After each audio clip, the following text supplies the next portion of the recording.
कैलाश मानसरोवर एक ऐसा रहस्य है जिसे कोई आज तक सुलझा ही नहीं पाया। कैलाश पर्वत पर चढ़ने की अनेकों ही असफल कोशिशें की गई। महादेव के इस चमत्कारी स्थान का राज कोई आज तक समझ नहीं पाया। लेकिन इसी रहस्य के साथ एक और राज जुड़ा है जो दो इंसानों के साथ ही इस दुनिया में दफन हो गया।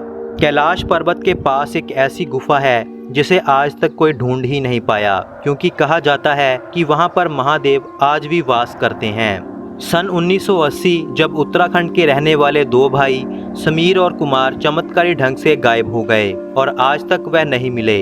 समीर और कुमार के एक साथी संजीव जी ने बताया कि समीर और कुमार दोनों भाई एक साधु पुरुष की संगत किया करते थे। कहा जाता है कि दोनों भाई काफी अमीर थे और मुक्ति की प्राप्ति के लिए उस साधु की संगत किया करते थे। जब उस साधु का अंतिम समय आया तो साधु ने उन भाइयों को कहा कि कैलाश पर्वत के पास एक पवित्र गुफा है, यहाँ पर महादेव निवास करते हैं। उस गुफा को खोजकर तुम लोग मुक्ति को प्राप्त कर सकते हो। यह बात बताकर साधु तो मृत्यु को प्राप्त हो गया, लेकिन समीर और कुमार के मन में वह गुफा ढूंढने की चाह थी। इसी चाह के साथ वह कैलाश पर्वत की यात्रा पर निकल पड़े। रास्ते में अनेकों धामों के दर्शन करते हुए वे आखिर कैलाश के इलाके में पहुंचे। झील के पास ही उन दोनों ने अपना टेंट लगा लिया और साधु के बताए तरीके से पहले उन दोनों ने वहां पर पूजा की और एक दिन रुकने के बाद उन्होंने गुफा की खोज शुरू की। 2-3 दिन उस इलाके में गुफा ढूंढते रहे, मगर उन्हें कुछ भी नहीं मिला, क्योंकि वह कैलाश का इलाका बहुत बड़ा था और उन भाइयों के पास उस गुफा का कोई पता ठिकाना नहीं था। तभी एक दिन वह दोनों भाई एक आस के साथ गुफा ढूंढने को निकले। ढूंढते ढूंढते उनको शाम हो गई। उस दिन काफी ठंड भी थी। गुफा ढूंढने की चाह में कब अंधेरा हो गया उन्हें पता ही नहीं चला। रात के समय वह वापस कैंप में जाने का रास्ता भी ढूंढ ना पाए। तभी अंधेरे में उन्होंने एक पहाड़ के पास शरण ली। पास जाकर देखा तो वह एक गुफा थी।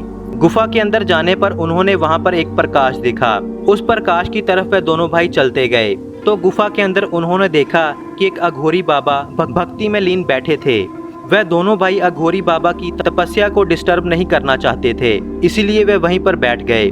कुछ समय बाद अघोरी बाबा बोले कि तुम लोग यहाँ पर क्या कर रहे हो। कुमार ने डरते हुए कहा कि बाबा हमें माफ करना, हम आपको तंग नहीं करना चाहते थे, हम लोग रास्ता भटक चुके हैं, इसीलिए इस गुफा में शरण ली है।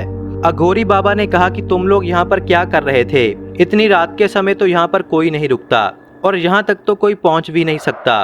कुमार ने कहा कि बाबा हमें तो पता चला था कि यहाँ पर एक गुफा है, यहाँ पर महादेव खुद विराजमान है, हम उसी गुफा को ढूंढकर उसके दर्शन पाना चाहते हैं। यह सुनकर अघोरी बाबा हंसने लगे और अघोरी बाबा ने कहा कि यहाँ के कण कण में महादेव विराजमान हैं और तुम लोग गुफाओं में उन्हें ढूंढ रहे हो।